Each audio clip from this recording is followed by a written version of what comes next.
Зейнеп Ахметова «Шуақты күндер». Бауыржан Момышұлы туралы естелік әңгіме. Атам өзін алжыған шалмын дегенмен 60 жылдық тойын бүкіл ел болып енді өткізді. Той Қазақтың Мұхтар Әуезов атындағы академиялық драма театрында болды. Бақытжан ауыр операциядан кейін гипсте жатқандықтан қазір өз аяғымен жүріп, тілі де шығып қалған Ержанды жетектеп тойға бардым. Үйден науқас күйеуің орнынан қозғалмай жатқанда қайбір той тойлайтын көңіл күй болсын. Бірақ Ержанды атасының үлкен тойына қалай ғана апармасқа.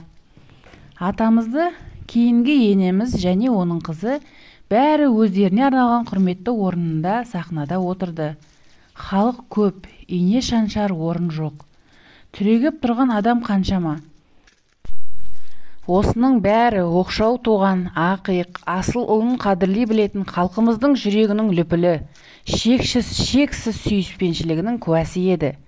Салтанатты жиналыстың соңында атаға сөз берілді. Ол кісі сөйлеп бола бергенде, дембелше келген қара мұртты жігіт тіземде отырған Ержанды көтеріп апарып сахнаға шығарып жіберді. Мен алғашында ештеңе түсінбей аңырып қалдым. Әдетте мұндай жиын тойларда емін-еркін жүретін фото тілшілер емес пе? Жаңағы жігіт те әлгінде олай-бұлай деп тырсылдатып суретке түсіріп алшаңдап тұрған бұл жігіттің Астанадағы танымал фото тілшілердің бірі Сайлау Пернебаев екенін соңынан әдейі сұрап білдім. Ержан кіп-кішкентай аяқтарын тыпырлатып тура атасына қарай асығып барады. Атам бірден байқады.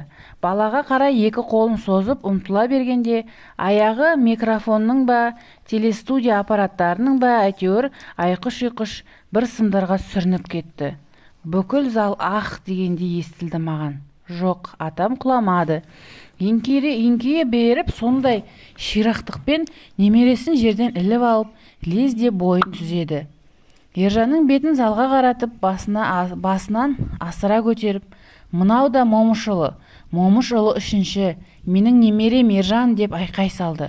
Қара құрым адам толқыны тікесінен тік тұрып, көпке дейін қол соғып басылмай қойды.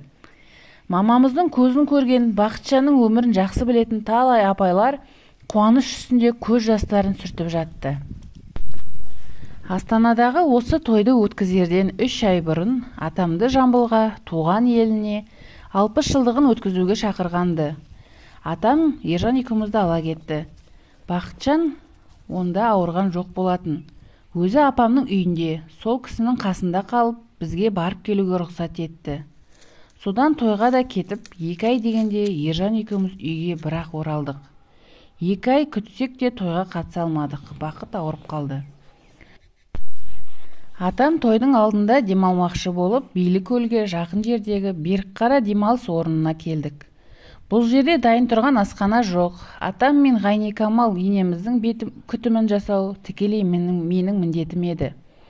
Берікқара аңғарының іші толған тал терек, жеміс-жидек, құстары сайраған, сылдырап су аққан ғажап бір әдемі тыныш жер екен. Қылтиған ағашы жоқ, жалаңаш, сұсты, таудың арасында мынандай жер жанаты бар деп тіпті ойламайсыз. Атама арнап тігілген 6 қанат киіз үй әдейі көрмеге жасалғандай. Сыртындағы жалпақ белдеу бауының өрнектері мен жіп түстерінің үйлесімділігіне қызықпай қоймайсыз. Ішіндегі басқұралар, жел бау, үзік баулардың ашық түсті нәзік өрнектері бірінен бірі өтеді. Тіпті сәндік үшін ілінетін шашақ баулардың әдемілігі өз алдына бір керемет. Қаланың шуынан кейін және бірнеше жылдан бері табиғат аясына шығып көрмеген байғұс басым, мына жердегі сұлу көріністерге көзім тоймай есім кетті.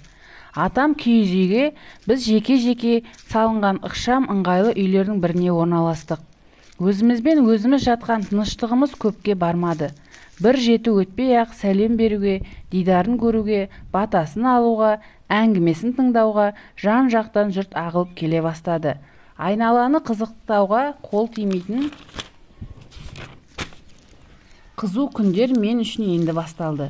Шынын айту керек, 2 кісіге ас әзірлеп, дайынды дүкеннен сатып алып жаман үйренген мен сияқты қаланың адамына күніне 4-5 қайтара қазан көтеру оңай шаруа емес еді.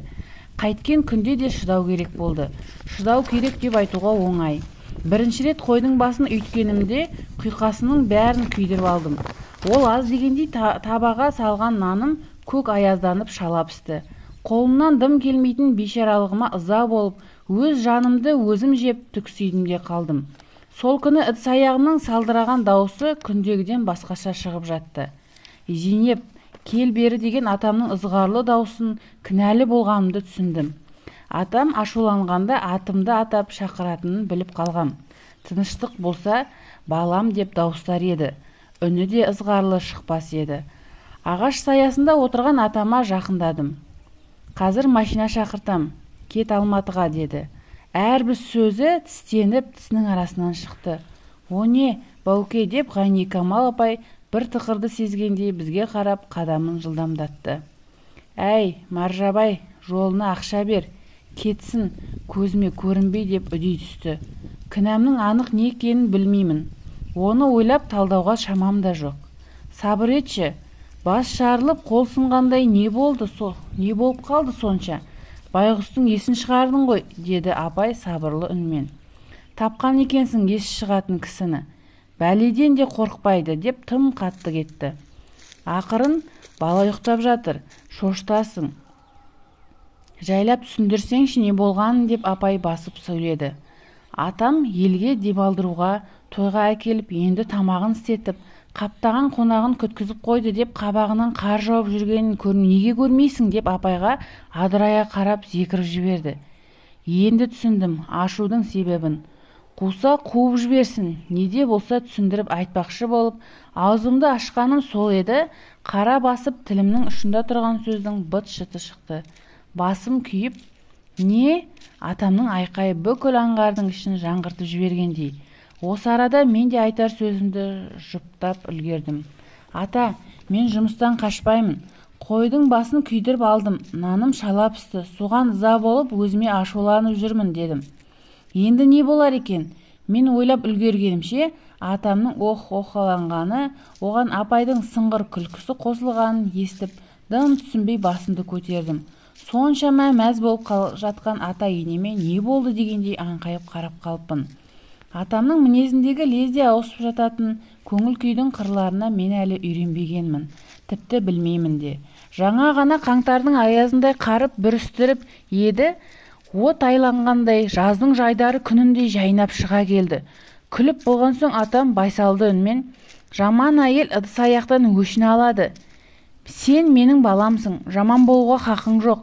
Бізге келіп кетіп жатқан адамдар сені құйқаны күйдіргеніңе ашуланыпты демейді. Өздерінің келгеніне тарсаңдап жүр екен деп ойлайды. Момышұлының келіні барған кісіні жақтырмайды екен деп жағымсыз ақтаққа ілінесің.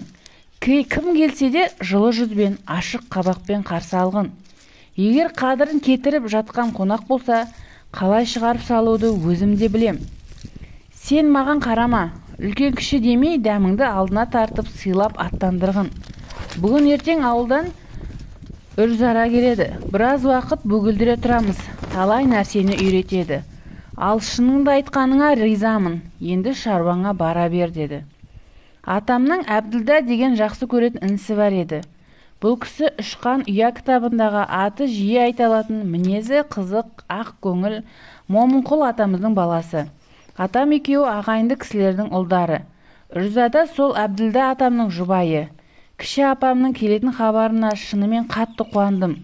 Өйткені атамның ыстық суық мінезінің қырларын ертерек көріп, биязылықпен төзе білген келіні. Әрі отбасы тіршілігіне маған қарағанда тәжірибелі ысылған адам. Мен сол жолы басы қатты басталған әңгімеден өмірлік сабақ алдым. Атамның үлкен үйінің ақтастарқанын ұстап есікті ашқан адамдар ізетпен күтіп, құрметпен шығарып салу мен үшін зор міндет, әрі таудан сын екенін түсіндім.